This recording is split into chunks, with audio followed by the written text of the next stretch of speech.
Welcome to my channel. ఈరోజు very healthy and tasty పాలకూర fry ఎలా తయారు చేయాలో తెలుసుకుందాం. ఈ కర్రీ చాలా బాగుంటుందండి.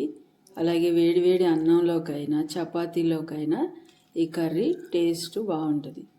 ఇప్పుడు ఈ కర్రీని ఎలా ప్రిపేర్ చేసుకోవాలో తెలుసుకుందాం. పాలకూర ఫ్రై కోసం ముందుగా పాలకూరని ఇలా క్లీన్ చేసుకొని పెట్టుకోవాలి.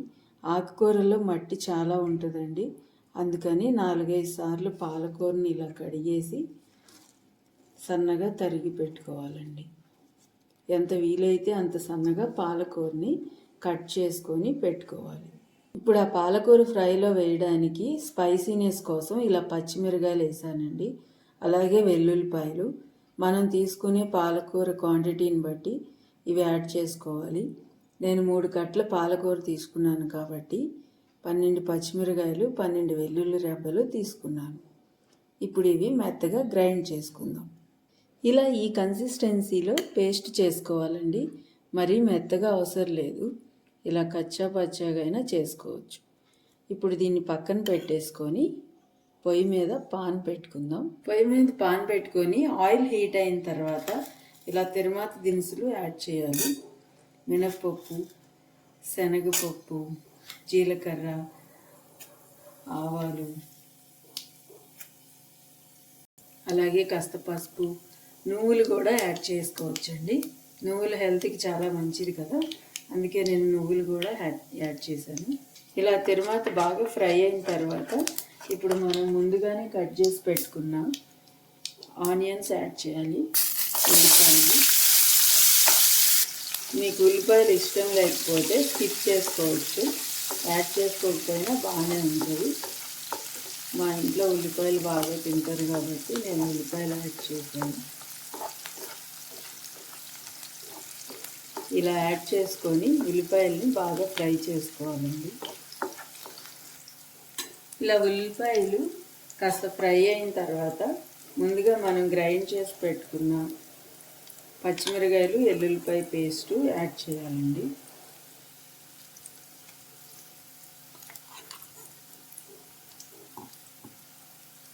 ఇలా యాడ్ చేసుకొని ఇది కూడా బాగా ఫ్రై చేసుకోవాలండి, పచ్చివాసన పోయేంత వరకు.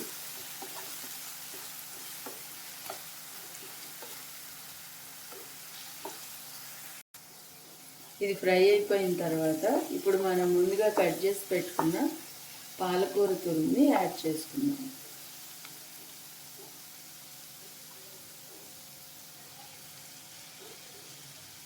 ఇలా యాడ్ చేసుకోండి. ఈ పాలకూర కట్ చేసినప్పుడు చాలా ఉన్నట్టు అనిపిస్తుంది, కానీ ఇది ఏగేసరికి చాలా తక్కువే అవుతుందండి, సరిపోతుంది.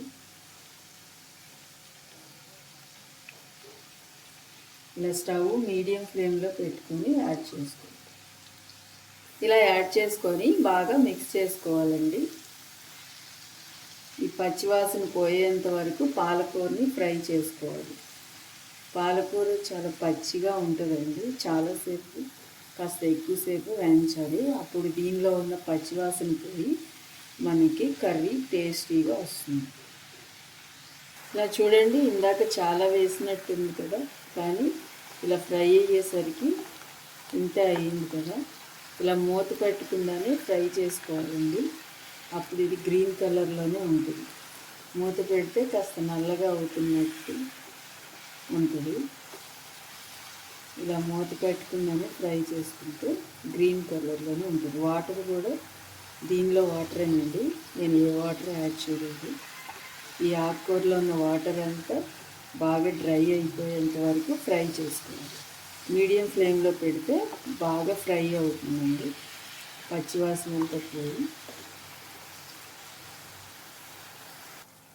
ఇలా ఫ్రై అవుతున్నప్పుడు మన టేస్ట్కి తగ్గట్టు కాస్త సాల్ట్ కూడా యాడ్ చేయాలి. ఇలా ఉడుకుతున్నప్పుడే సాల్ట్ని యాడ్ చేస్తే సాల్ట్ అంతా ఆకుకి పట్టి బాగా ఉడుకుతుందండి, అలాగే త్వరగా కూడా ఉడుకుతుంది సాల్ట్ యాడ్ చేస్తే. ఇలా యాడ్ చేసుకొని మిక్స్ చేసుకోండి. ఈ వాటర్ అంతా డ్రై అయ్యేంత వరకు ఫ్రై చేసుకోవాలి. హై ఫ్లేమ్లో అయినా పెట్టుకోవచ్చు, కానీ పాలకూర ఎక్కువ పచ్చి వాసన ఉంటుంది కాబట్టి ఆ పచ్చి వాసన అంతా బాగా పోయి మనకి టేస్ట్ రావాలంటే ఇలా మీడియం ఫ్లేమ్లో పెట్టుకొని చేసుకోవాలి. అలాగే ఇలా మూత పెట్టకుండానే చేస్తే ఆ గ్రీన్ కలర్ అలాగే ఉంటుంది. మూత పెట్టి చేస్తే కాస్త కలర్ చేంజ్ అయ్యింది నల్లగా. అలా చేంజ్ అవ్వకుండా ఇలాగే కలర్ఫుల్గా గ్రీన్ కలర్లో ఉండాలంటే మూత పెట్టకుండా చేసుకోవాలి. ఇలా ఇప్పుడు బాగా ఫ్రై అయిపోయిందండి పాలకూర. కలర్ కూడా చూడండి, ఇది బాగా ఫ్రై అయిపోయినా సరే గ్రీన్ కలర్లోనే ఉంది. ఇందాక మనం అంత ఆకు యాడ్ చేసాం కదా, ఇది ఫ్రై అయ్యేసరికి చాలా తక్కువ అయిపోయింది కదా. అంతేనండి, వెరీ టేస్టీ అండ్ హెల్దీ పాలకూర ఫ్రై రెడీ అయిపోయింది. ఇలా ఆయిల్ అంతా బయటకు వచ్చేసేంత వరకు ఫ్రై చేసుకోవాలి. వాటర్ అంతా డ్రై అయిపోయింది, ఆయిల్ బయటకు వచ్చేసింది. ఇది బాగా ఫ్రై అయిపోయింది. నచ్చితే మీరు కూడా ట్రై చేసి ఎలా ఉందో కామెంట్ చేయండి. అలాగే లైక్ చేయండి, షేర్ చేయండి, సబ్స్క్రైబ్ చేసుకోండి. Thanks for watching.